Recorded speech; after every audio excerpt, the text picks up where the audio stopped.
Develop the ability to share. The more you give, the more you become. The golden rule says, if you want this big flow coming from lots of people, it says, what? First three words. The guy says, well, about the best I can do is take care of myself. Well, that's a poor man talking. The master teacher said, here's the key to wealth and fortune. He who wishes to be great, the greatest, Muhammad Ali notwithstanding, follows me to Denver, to the next seminar. He comes this time with his tape recorder, tapes it. That was back before we had the cassette tape program going. And took some more notes. Him and Rosie are there saying, this is really the greatest stuff. And he comes up to me and he says, remember me? I said, yeah, Wayne, I remember you. He said, this is great stuff. He said, I tell you what, he said, I'm going to get rich, change my life. I'm going to help a lot of people. And he's just bubbling and going. He said, where's your next seminar? I said, Phoenix. He said, I'll be there. He follows me to Phoenix. Once in a while, I'll find somebody that just does everything. That's what I did when I met Joe. Tell me when to get up. Tell me when to go to bed. Right? Tell me what to do. I mean, my plan hasn't been working. I'm willing to follow yours. Right to the detail, whatever. The ability to share. And sharing now can become a major part of your life process and life progress. Sharing is a unique human capacity. Everybody has the ability to share. How much you share, of course, is a matter of attitude and the personal conclusions you've come to about your life and what to do about it. But sharing is unique. Here's what's unique about sharing. The more you give, the more you become. It's one of the paradoxes of life. You give away, but you become bigger. It would look like if you would share, you'd become less, but see, that's not true. It's one of those unique life processes. It's like one of those questions you ask when you have your first child. You love it dearly. You say, well, if I have another child, do I have to divide my love in half? And the answer is surprisingly no. From somewhere comes this unbelievable capacity to love the other one as much as you did the first one. What if you have 3, 4, 5 children? Now, are each one of them going to get less and less and less the capacity of your ability to love and care? And the answer is, strangely, no. As the demand and the opportunity increases, it seems as though your capacity grows. And what you give away seems to multiply. It's one of the mysteries and the uniqueness of life. So sharing makes you bigger. Now here's one of the reasons to share. Share on purpose so that you become bigger, not only for the effect that it will have on other people, but for the effect it will have on you.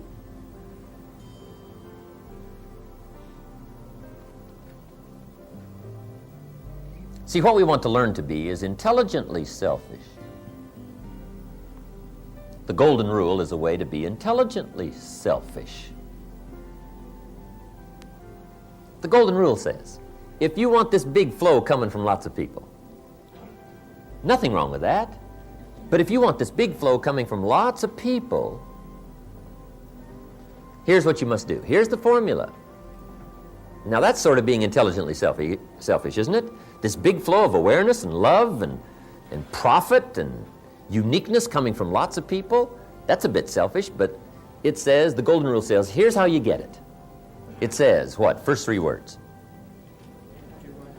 Do for others. See, that's how you get this big flow coming your way. And the more you do for more, the bigger the flow. That's called how to be intelligently selfish. The guy says, well, about the best I can do is take care of myself. Well, that's a poor man talking. Always will be poor. Poor in spirit and poor in money and poor every other way. If you just take care of yourself, you will be limited in every respect. The master teacher said, here's the key to wealth and fortune. He who wishes to be great, the greatest, Muhammad Ali notwithstanding. He who wishes to be the greatest, whether it's in wealth or awareness or uniqueness or response or results, here's the key to wealth, master teacher said. Find a way to become a servant of many. That's the key to greatness. Finding a way to become a servant of many.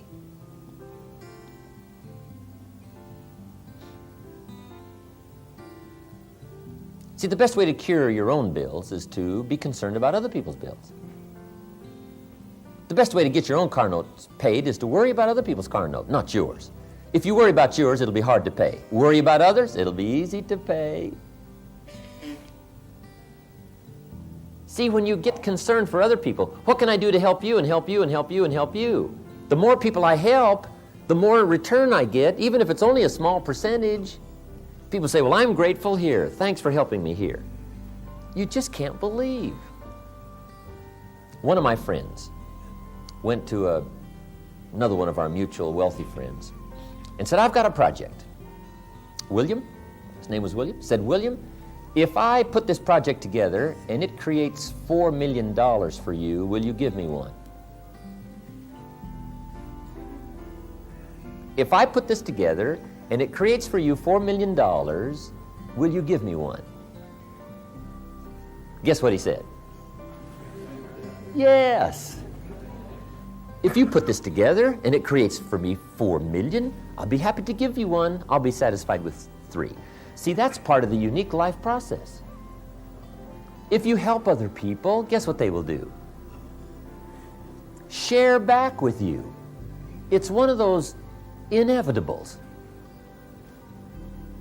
Now, once in a while, somebody's mean and greedy and upsets this process, but there's not enough of them to make a difference.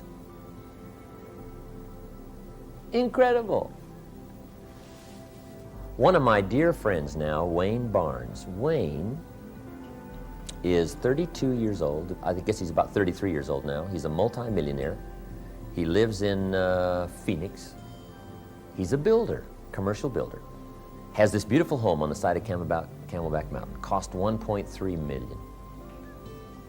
Wayne Barnes attended my seminar 13 years ago in Albuquerque, New Mexico. He was just a young kid, 20 years old, had just gotten married. He and Rosie come to the seminar. Wayne gets all excited, takes all these notes, and he comes up to me after the seminar and says, Mr. Rohn, my name is Wayne Barnes. He said, I'll tell you what, he said, I'm excited about all this. He said, I've never heard about this before. He said, I'm going to start setting my goals, changing my life, get my library started. I said, Wayne, nice to meet you. I hope you will. He said, I will. He said, by the way, where's your next seminar? I said, Denver. He said, I'll see you in Denver. Follows me to Denver, to the next seminar. He comes this time with his tape recorder, tapes it. That was back before we had the cassette tape program going. And took some more notes. Him and Rosie are there saying, this is really the greatest stuff. And he comes up to me and he says, remember me? I said, yeah, Wayne, I remember you. He said, this is great stuff. He said, I tell you what, he said, I'm going to get rich, change my life. I'm going to help a lot of people. And he's just bubbling and going. He said, where's your next seminar? I said, Phoenix. He said, I'll be there. He follows me to Phoenix. Sits there again, takes some more notes, this third seminar. Well, to make a long story short, Wayne Barnes is now a multi-millionaire.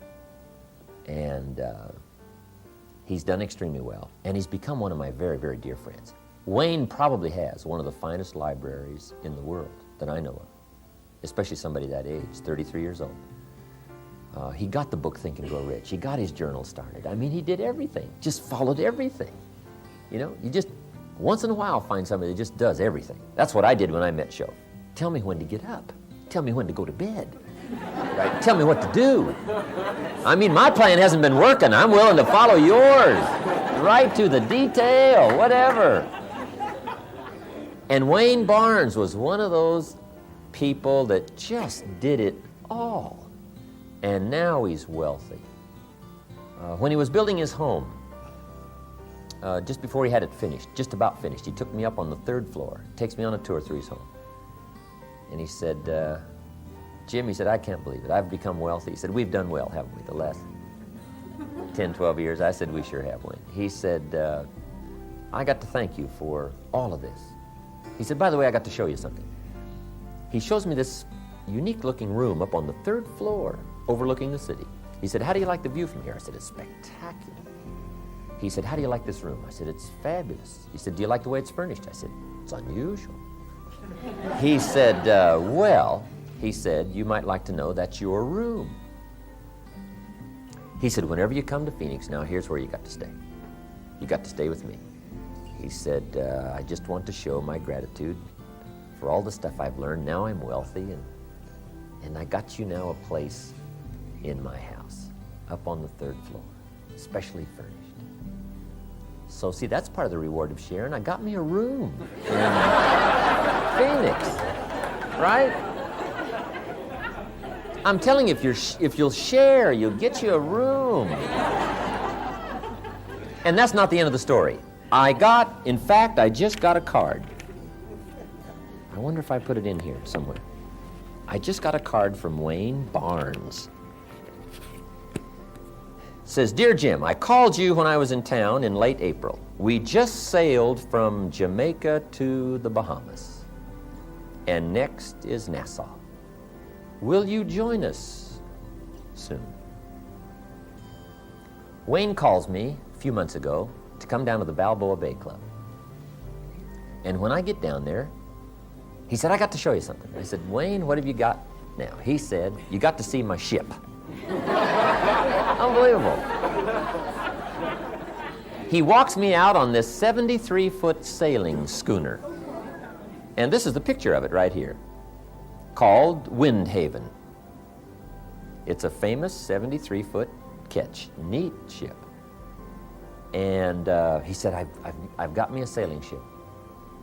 I said, what are you going to do with this thing, right? There's not much water around Phoenix, right? No, he said, Rosie and I have got the bug about sailing.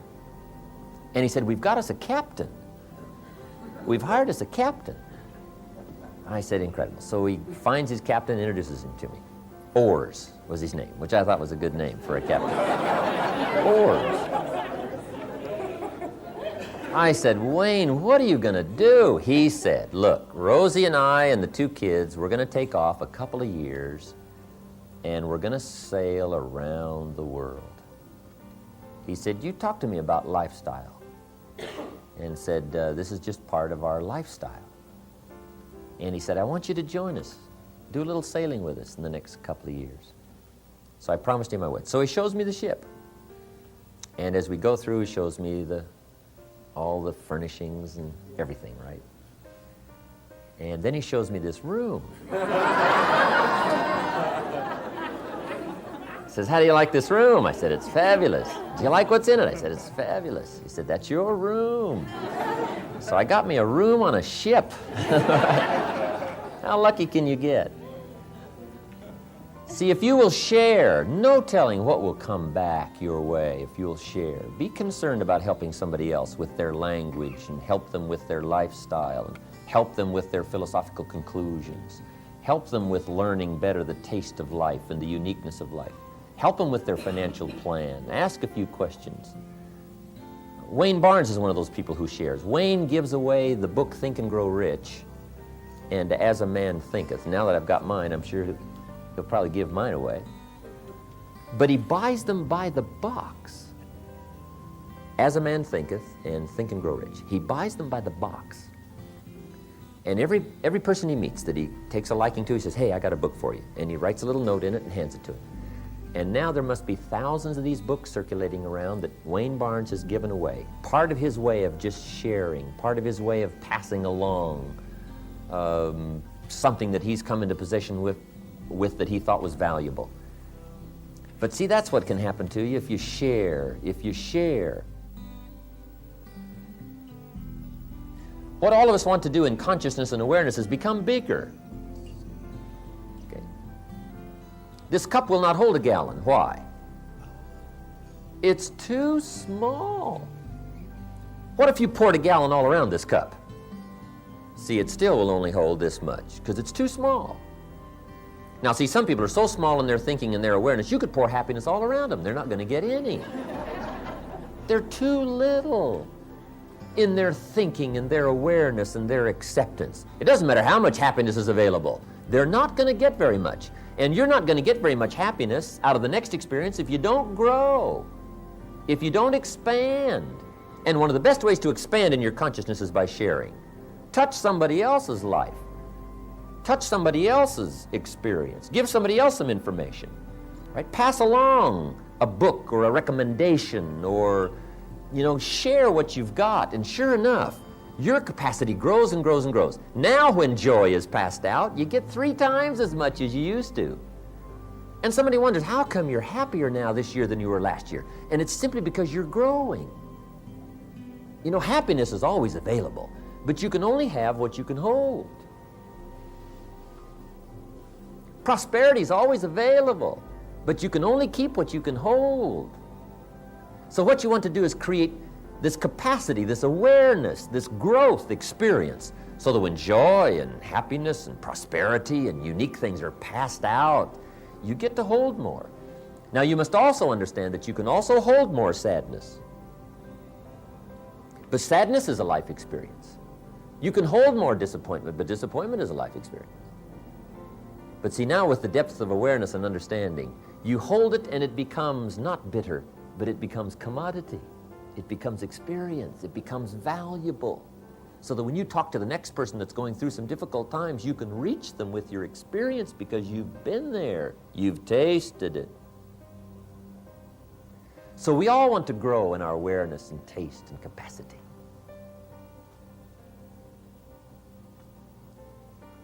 Sharing. A major thing to do when this weekend is over is deliberately figure ways to share. Now, there's a lot of things to share. Share your money. Share your time.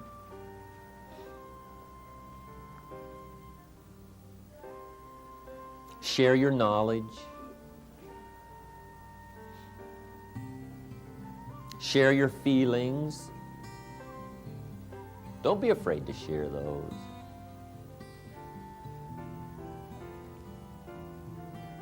That kind of sharing has incredible value.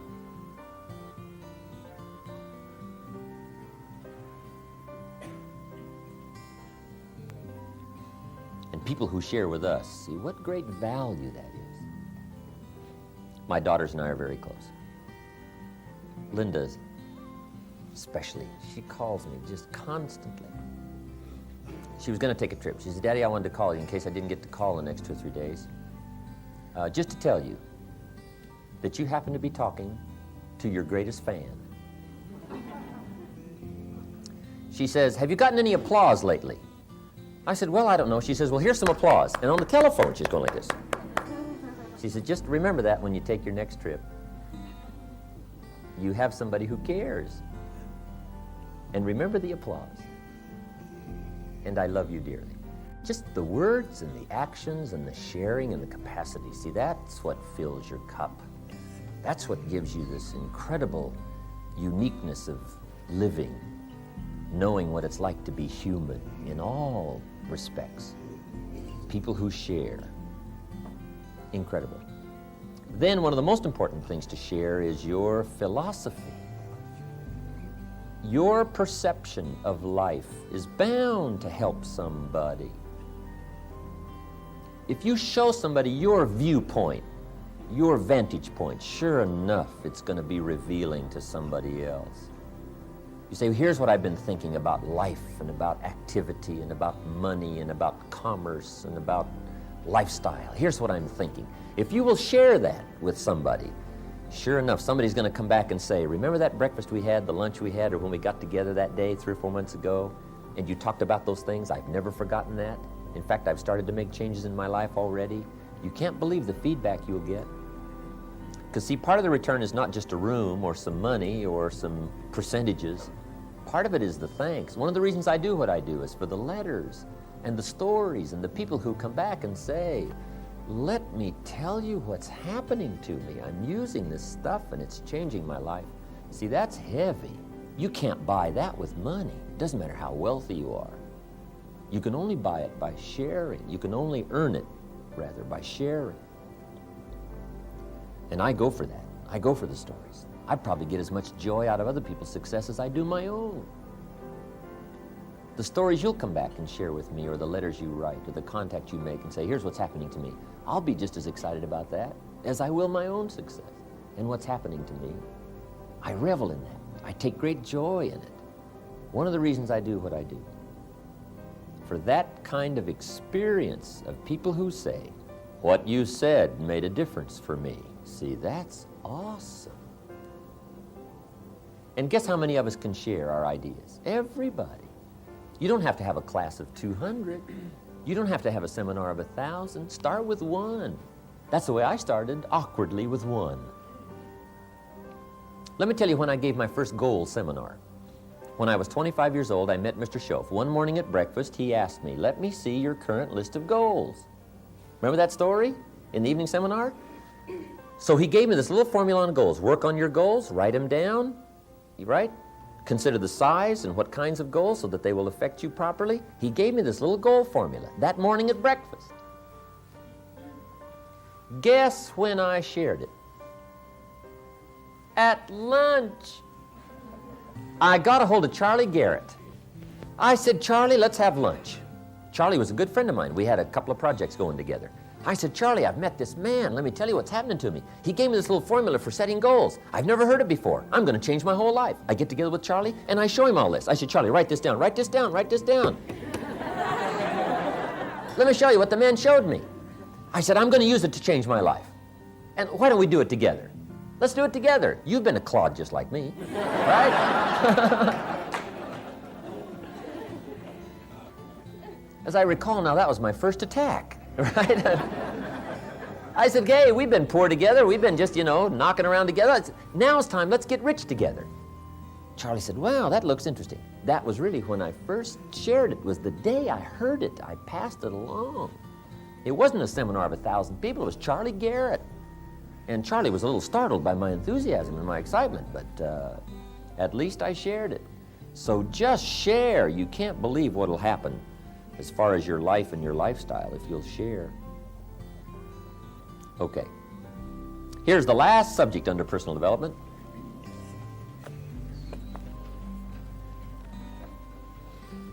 But it's one of the most important. It's called lifestyle.